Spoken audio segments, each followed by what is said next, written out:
Nebraska produces corn, cattle, and tight ends. And we saw 2 more Power 5 tight ends come out this year from the state of Nebraska. Ryman Ziebert is going to Stanford, but then Chase Lofton is going to Florida State. It is this incredible run that we've seen. It's been every year since 2015. Nebraska has had a Power 5 or Power 4 tight end come out of the state. 10 years. And since that period of time, there have been 26 tight ends since the class of 2016 that have gone to Power 5, Power 4, or even Group of 5 schools. So 26 tight ends have gone on to play D1 football since 2016 out of the state of Nebraska. It is one of the craziest stats you'll see. I don't even know what to say about it. And it's going, you know what, Sean? It's going to extend another year because Isaac Jensen already, as Brian points out, Brian Munson, our fabulous Brian Munson, points out in his column today, Isaac Jensen is already holding several D1 offers, including one from Nebraska. Millard South. Think about just Millard South right now with Chase Lofton and Isaac Jensen on the same team. Amarian Jackson. That's okay. I don't mean this. I don't mean this literally. It's like an embarrassment of riches. Deshaun Prince is evidently transferred there from Central. They have Jet Tamala at quarterback. Yeah. They have Landon Von Seegren, a Power 5 O-lineman for the class of 2026. They have 2 tight ends that are better than a lot of college teams. Jensen and Lofton are excellent. Now Omaha West Side's not going away. I mean, they made some additions to their roster too. Mm-hmm. Dallas Jackson. I mean, 2 of the best players from Lincoln Southeast and Lincoln North Star are going to play at West Side next year. Give me them. Maurice Purify, obviously the son of former Husker receiver Maurice Purify, 6'4" wide receiver, and then Dallas Jackson, Dallas Washington. Dallas Washington. And his, I believe he's the son, Brian Washington. Oh, Brian Washington, former Nebraska safety? Former Husker, yeah. Former Nebraska safety? Is that right? This very well could be.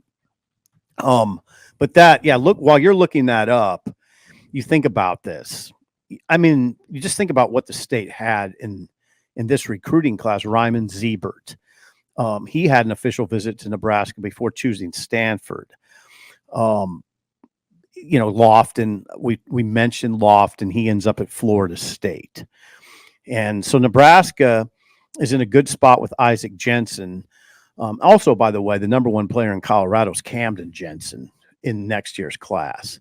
So I know we're throwing a lot at you. Is that Brian Washington's son? Yeah, it's Brian Washington's son, 6 foot, 203 pounds with a 36-inch vertical. What position?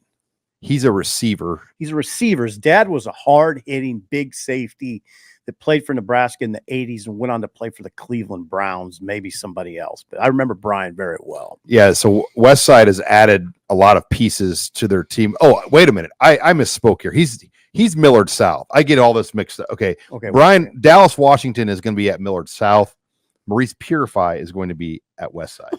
But these Millard are 2 South is the number 1 team in the state. These are 2 Lincoln kids. Tell me that Millard South has to be number 1. And I apologize for getting that wrong, but I mean, how do you keep up with these high school transfers? I mean, it's nuts. It's like college. But Lincoln kids, I mean, imagine like living in Columbus and saying we're going to go to high school in Omaha next year. I mean, it's what we're seeing happening with top players from the city of Lincoln. Yeah, it's like the transfer portal has hit high schools. I mean, can you imagine like the Rude brothers at Lincoln Southeast saying we're going to go play for Central next year? I mean, it's pretty insane. Yeah, it's huge news.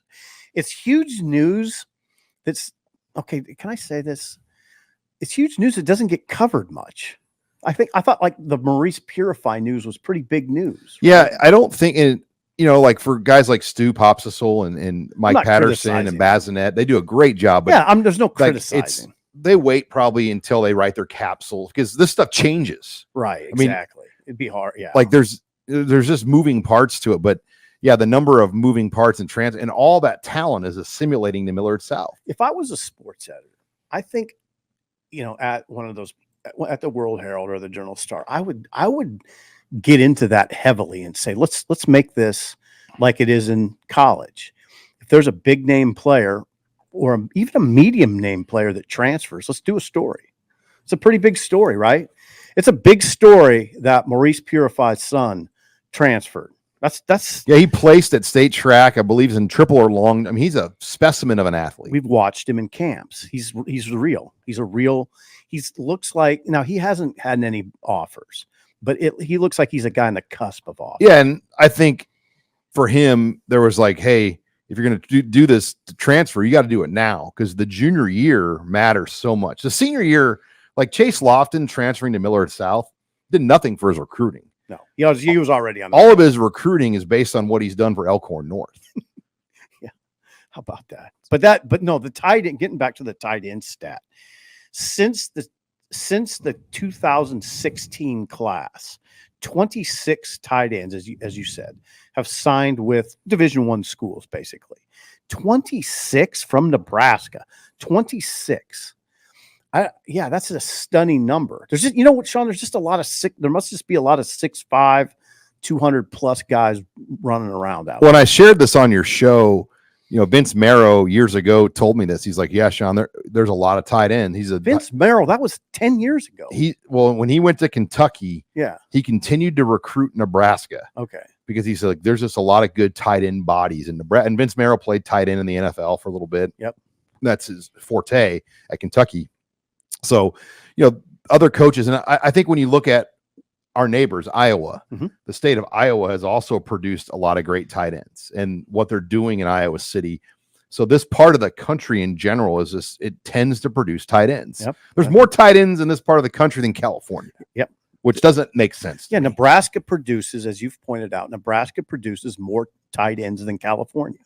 And Texas, maybe. I mean, it depends if you want to take it Power 5 versus Group of 5, but the number of Power 5, it's an insane number for a state of under 2 million people. And these guys are good. I mean, Carter Nelson, and earlier today, Sean, you handled this very well.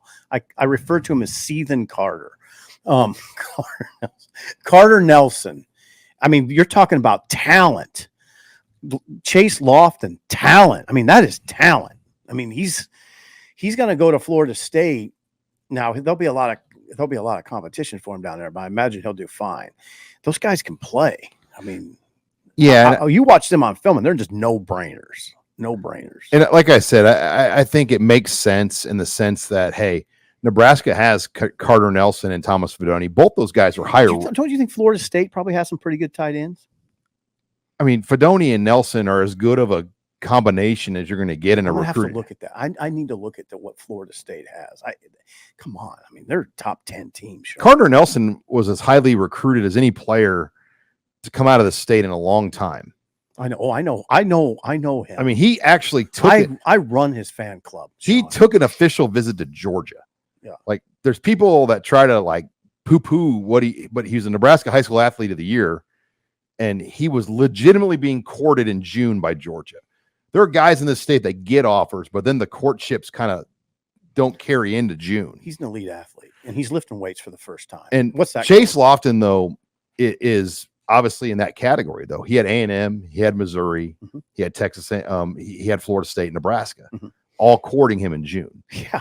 Like you can measure a recruit by who's courting them in June. Really courting them. I mean, truly courting January, February offers, okay. Yeah. But hard to tell. The courtship in June is really like, okay, they want this guy. Yep. And if you're not being courted heavily by those teams, usually you're not a guy they're going to take as a commit. Oh, yeah. Nebraska, Missouri, A&M. This was a tough loss. That's a tough loss. They wanted him. And now Christian Jones will wait on him. And how long are we waiting on Jones, Sean? He has not given any indication on when he'll make a decision. And he has said he may take it into the fall. And at that point, he's visited Auburn and he's visited Oklahoma. The question there is, are they pushing him to make a decision? Because everybody's in the same spot where they're sitting at 15 to 20 commits. There are people in my ear, by the way, Sean, saying take him as your number one player in Nebraska. Christian Jones is the best.